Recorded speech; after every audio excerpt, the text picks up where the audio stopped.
Hey nerds, Farmer Jesse here. Welcome to Growers Daily, your daily dose of ecological farming insight. It is Thursday, December 4th, 2025, and today we are talking about where to start with crop planting. What is all that science and lettuce packaging for anyway? And tackle a specific strawberry to soil question. So let's do it.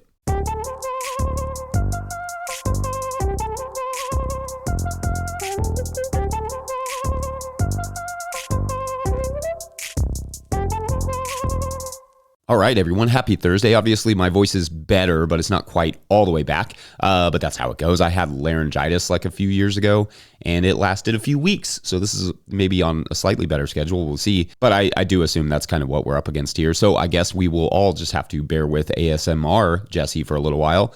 Anywho, I hope your Decembers are off to a good start. I also hope you all enjoyed yesterday's catch up with Mikey and Kez as much as I did. Love those two. Could not be more honored that they are willing to share so much good information with us and so much of their farm with us. Just an incredible number of good tidbits throughout that conversation. Amazing. Hopefully one of these days or one of these years probably, we can get down to see them and do some actual videoing in person. That would be awesome. A boy can dream. Anyway, it's cold and half snowy here. It's kind of like snow, but not really. But either way, the kids had a snow day on Tuesday because the entire state shuts down if it even vaguely looks like snow. I harvested out of the tunnel while they did that, and the kids, helped, sort of, as you can see on YouTube. Then yesterday I packed it up. Very cold job this time of year for us. That said, I'm kind of enjoying this winter growing stuff right now. I usually am too burned out by the fall to even want to deal with looking at food, or for that matter being cold. But for some reason this year I'm kind of digging it. Or no digging it? That vocabulary really complicates things for me. Anyway, per our tradition of Farmer Jesse getting behind on Patreon questions, we are going to take 3 Patreon questions today and try to make up some of the lost ground. A perfect winter activity, if you ask me. That doesn't mean you should stop getting your questions in, though, Patreon members. The December show thread is up and running, and I am just about a month out on questions, which has just become the general state of existence there. But I should be caught up over the next couple weeks, so we'll finally get to your November questions, and then we'll eventually get to your December questions. It'll be awesome. Anyway, our first question comes to us from Patreon member Lainey, who asks, quote, "Hi, Jesse, big fan of the show. Watching every morning as the season progresses has been a lot of fun and definitely educational. Thank you. Two-part question. How do you plan out beds and rotations? Do you use any particular tool or format for planning or just a notebook? I could get a lot better about keeping track of things. I always assume I'll remember what I did in the moment because it seems like a big deal, but then forget about it quickly." Here, go through that a lot. Mikey Densham talking about using Google Calendar was cool to me. A lo-fi solution, but I see how that could be a huge help in keeping organized and being able to refer back to. Second part, do you think there are any notable gaps in the market for software that's aimed at growers? Example, things like Farmhand, which is regularly advertised on the show. I'm the old cliche of a programmer who got sick of sitting at a desk and took up gardening to cope, but I often wonder if there's a way to bring my actual profession and my hobby together in some way. Maybe not. I suspect small-scale ag folk would probably prefer pen and paper solutions to things, but I'm curious about your perspective, end quote. All right, so great questions here. Thank you. I'll answer the second question first. Maybe there are gaps, but at this point, it does feel like there's kind of an abundance of crop planning, POS, CSA, organizing, farm planning, etc. apps and programs out there, and they are really well established, and the ones that I've seen inside of are really good. Not saying there aren't holes, just none that immediately come to mind.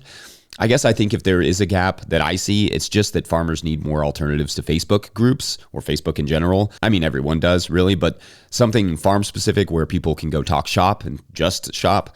Hopefully our forum provides some of that at no-tillgrowers.com, and you should check that out. But perhaps a grower specific app would be helpful for connecting, sharing ideas, etc. I know many growers who only use Facebook solely for the groups, and maybe the marketplace as well. Give an alternative to those, and maybe people find enough reason to finally get away from the miserable user interface and exhausting, informationally dubious experience that is Facebook. Clearly, I'm a fan. As per the crop planning thing, I will talk more about this over the winter for sure, but everyone has their own approach to this. A simple Google Sheet can go a long way. I really like the spreadsheet / Google Sheet myself.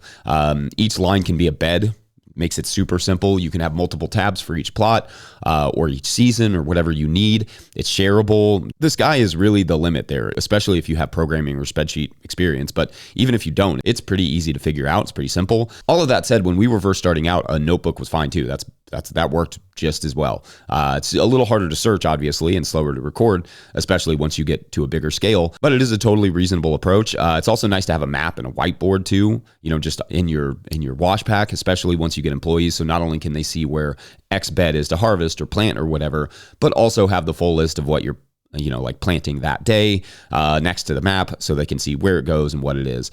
We did a chalkboard paint on a wall at our last farm, and that worked really well. It could be easily, I guess, be photographed every day or every week, and then updated to the spreadsheets in the winter or when it's snow mud outside. Then in the fall, you could transfer the photos to a spreadsheet when things slow down. That's not my preference. I don't like to intentionally add in extra steps to things, but if you're using whiteboards, like for communicating projects anyway, then it makes sense to have that extra step in there. There are, again, of course, plenty of crop planning apps and such out there that you could look into if that's your style. Some of them are really high level and can keep track of a lot of important and different information, but there is a cost involved to these apps, so that has to be calculated as well. If you're a programmer, though, you can almost certainly create something cool for yourself, and then who knows, maybe others will be interested. Anyway, I hope that was at least a little bit helpful. Let us know what you all use for your sort of approach to crop planning and that sort of thing. We're going to take a quick break, and when we come back, lettuce bags and why all the longevity. BRB. Today's episode is brought to you by Johnny's Selected Seeds. Johnny's Selected Seeds is a proud supporter of Growers Daily. At Johnny's, they do more than sell seeds. They grow them. They trial them to see how they perform on Johnny's research farm in Maine and across the U.S. and Canada. Only the best varieties are added to their catalog and website. When you need proven varieties you can count on and detailed guidance from seedling to harvest, consider Johnny's your trusted growing partner. JohnnySeeds.com. That's JohnnySeeds.com. All right, back to the show. If you, the listener or viewer, are enjoying this podcast, getting even a small amount of value from it, consider supporting our work over at patreon.com/no-till-growers. I will try to get to questions from everywhere the questions come in, but I will always get to your Patreon questions eventually. Now, today's second Patreon question comes to us from Patreon member Doug Wagner, who writes, quote, "Hi, Jesse. I was watching this YouTube video and thought of your nerdy tendencies, and I'm curious about your take on this SciShow video about some of the science behind bagged salad mix," and they share a little video link that I will put in the show notes. Doug continues, "I'm not necessarily suspicious, but my own experience with homegrown and washed lettuce mix has been that it often still lasts weeks in my fridge without vacuum cooling, acidic baths, or other industrial processes. Do you think that some of these things are just folding the lily, or maybe just more pertinent to food safety rather than longevity? Thanks," end quote. Okay, so great question here, Doug. Love it. Also, I think it must have been a fun autocorrect there with folding the lily, intended to be the phrase gilding the lily, maybe, which effectively means adding beauty to something that is already beautiful, gold to a lily. But I liked the image of folding a lily too. Sort of evoked like origami, but with flowers. So basically the same thing, though requiring much more talent. However, that is not exactly what's going on here. As Doug notes, what the video does is a quick breakdown of some of the science involved in maximizing longevity of salad greens. And what it doesn't really go into is that the goal is not so much to preserve it for a couple weeks for the customer, but to preserve it for a couple weeks for the distributor/farmer before the customer ever buys it.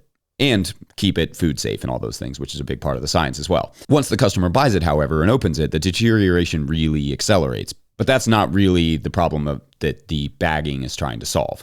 They need to be able to harvest something and have it, last for 3 or 4 weeks to sell it and then ship it all over the country or the world, still looking like a lily. Does that mean all greens in the store are that old? No, not necessarily. But that is the point of this science, to extend the sellability window, not necessarily the longevity of the lettuce. Anyone who has ever worked in the back of a house of a restaurant will tell you that the lettuce often looks pristine when it arrives in its perfectly sealed bag. Once you open it, though, you have like a week to use it. Tops. When we were trying to get into more restaurants, I would bring them 2 bags of our lettuce, one to taste and one to just sit there in their walk-in next to the Cisco lettuce or whatever, wherever they got it. Our lettuce, fresh harvested, will always outlast that stuff once they open those bags, and sometimes even when they don't. Basically, if they balked at our price, I told them to just do the math on how much lettuce they are throwing away every week from those other companies. It's almost the exact same cost oftentimes to buy our lettuce when waste is factored in, even if it's double the price. Plus, it's local and it tastes way better and all those things. This packaging stuff is reminiscent of Well, everything you might find at like a, I don't know, like a Walmart or something. The point of the product is not the longevity for you, the customer. The point of the product is to sell it at a low enough cost in a high enough volume and with a nice enough appearance that you will actually buy it and be able to use it at least once. Beyond that, they don't really care if the product lasts for you. In some cases, they don't want the product to last for you. They want you to come back and buy more of it. So yeah, planned obsolescence food edition. However, unlike say a toaster or whatever from Walmart, lettuce is a living thing, and the sheer amount of science that goes into it, keeping it fresh looking is mind-boggling. I will link to one analysis I read of it, but everything from what day it's harvested to how to all the details of post-harvest washing, drying, every detail is fastidiously laid out just so that it can get into a package and look nice on a shelf several weeks later. Anyway, all that to say, your observations are probably correct. Your lettuce rules and will likely outlast theirs, just maybe not if you wanted to ship it across the country or the ocean before you ate it. Anyway, watch that video, listeners. SciShow does do a good job there. And let me know your thoughts on this topic, as always, or any topic I didn't discuss. You just let me know. Otherwise, we're going to take a quick break, and when we come back, we will tackle a specific soil dilemma regarding hay, burlap, weeds, strawberries, and more. Be right back. Today's episode is brought to you by Farmhand. Farmers who partnered with Farmhand say they grew an average of 63% this year because it's more than software. Farmhand is your business coach and assistant, helping to sell out, save time, and grow smarter with real data from real farms, shaping websites that convert, campaigns that sell, and fulfillment systems that run smoothly. Curious what that looks like? Meet the founder, Ari, at farmhand.partners/no-till and see the same insights and support the fastest growing farms rely on every week. That's farmhand.partners/no-till. Today's episode is also brought to you by FarmRaise. Still struggling with your balance sheet? Your lender's asking for a balance sheet and you're stuck with a spreadsheet mess or guessing your numbers? FarmRaise Tracks takes the stress out of farm finance. With one click, you can generate an accurate, up-to-date balance sheet that shows your assets, liabilities, and equity. No accounting degree required. You'll be ready for loan applications, tax season, or just a clearer picture of where your farm stands. Join thousands of farmers using Tracks to build stronger businesses. Get 20% off with code NOTIL20 at farmraise.com for the lifetime of your membership. All right, back to the show. All right, and for our final Patreon question of the day, this one goes to Brian at Snowflake Farm, who writes, quote, "Hi, Jesse. My current dilemma of the many you have helped me with this year is I am prepping a new bed for strawberries next year, so I tarped the area during the hottest part of the summer for around 100 days, tilled it, and then put in buckwheat and cowpeas as a cover crop. The buckwheat came up, but the cowpeas did not. The buckwheat has now winter killed, but I still have a lot of grass and weeds there under the buckwheat. I'm noodling around with the idea of, after our midwinter deep freeze, mounding the beds, then putting down a heavy layer of hay, and then covering the beds with burlap and tarping it again in the spring to warm up the ground before planting through the burlap. My theory is the hay will help keep the burlap from direct contact with the soil, so hopefully it'll last on the ground for the whole season. At the moment, hay is what we have for mulch. For us, it's free. Also, the bulk compost in our area is of questionable quality, and straw is running anywhere between $6 and $10 per bale, and plastic mulch is a non-starter. Thank you again, and still haven't missed an episode. Smiley face emoji, and quote. All right, so awesome, Brian. Amazing that you have not missed an episode. There have been like almost 300 at this point. I can't even say I haven't missed one. Is that even physically possible? Anyway, so first, I want to start with the bed prep stuff. For Brian, but for anyone listening, it is perhaps more preferred to break the soil open and then tarp it for that extended period of time, which 100 days in the heat is a good amount of time. So hats off for that. That was a good choice. But if you do the soil work after the tarping, you undo a lot of the good work that the tarp did on the weeds. So ideally, you break the soil open if need be for reasons we have discussed, like compaction or a need for amending or whatever, and then you form your beds and then you tarp it. That way, when you pull back the tarp, it's ready to plant and you won't have any weed issues and you can, cover crop freely. The idea of tarping first will take care of some of the weed seeds like within that area, but new ones will come up, to the surface once you work that soil. Now, I'm not sure why the cowpeas didn't work if the buckwheat did, except that I suspect the cowpeas probably just got outran. Like I often say with buckwheat, if you're going to mix it, plant it 7 to 10 days after the other cover crops that you want in there. Like buckwheat is just obnoxiously fast. Now, all that said, I don't hate your idea here. I don't necessarily see any reason it won't work. You may not need to use the burlap underneath the tarps. You could probably apply that later. Just the planting of the strawberries may be a little bit tedious, like when it comes down to that part. I will say, though, I've not tried this, and I do plan to experiment with some burlap, give it a whirl myself this year. But I don't immediately see any issues for your strawberries. I think that we'll get a nice long-term fertilizer in there with the hay, so that's cool. Please keep us updated on how this goes, Brian, and always appreciate your videos and everyone else's, which you can send your 20-second farm video clips to farmermike@no-tillgrowers.com. I'd love to see inside of your tunnels right now or your cold frames, all of you winter growers.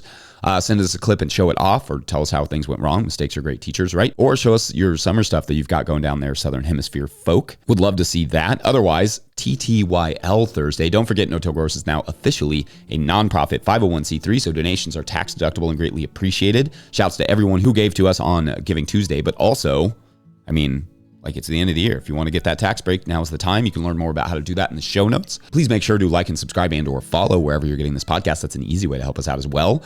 Enormous thank you to all of our show sponsors. And if you'd ever like to sponsor the show, like if you're a small company and you believe in this idea of keeping this information free and open to the public, you can support us and reach out to Farmer Michelle at no-tillgrowers.com. Huge shouts to Willie Breeding for the theme music, Mike Hilbert for the production help and editing, and my wonderful wife Hannah for everything, absolutely everything in the world. Also, shouts to Epidemic Sound for the background music that you can hear.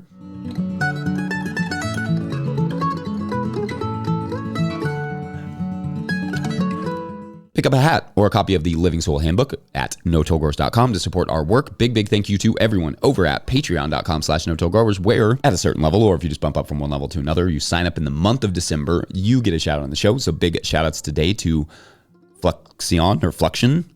Could be Fluxion. It has an X in the middle, which is cool. Shouts to all the Patreon members lately. There for a minute, I was like, okay, it's slowing down, but then it's been gangbusters the last month. So you all are amazing. And I just appreciate each and every one of you. And I show my appreciation, of course, with these ridiculous stories. But this week, we have been following our aging actress who is taking on, the decline in movie theater attendance, the decline in jobs for older women, the AI boom of fake actors no one actually wants, by creating something unique, a one-woman show of sorts that can take place in any theater. Anyway, it plays out a bit like this. Right before, the show starts, is about to start, one of the trained actresses sitting in the audience with everybody else gets a phone call.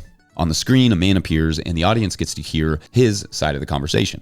It's her husband. He says he has to go out of town for work suddenly, and she starts to pace around the theater for a minute, and when the phone call ends, she realizes or sees that he is on the screen and that she can see what he's doing and where he is, and also that the audience heard all that. And then what happens next? Well, that is for tomorrow on, what was the name that I used yesterday? It was so good. Well, whatever I named it yesterday, that was the good one. We'll just roll with that. That's what it's called. Thanks for watching and or listening. We'll see you tomorrow for Feedback Friday, so get your feedback in. And Friday will come no matter what we do. All right, we'll see you then. Bye.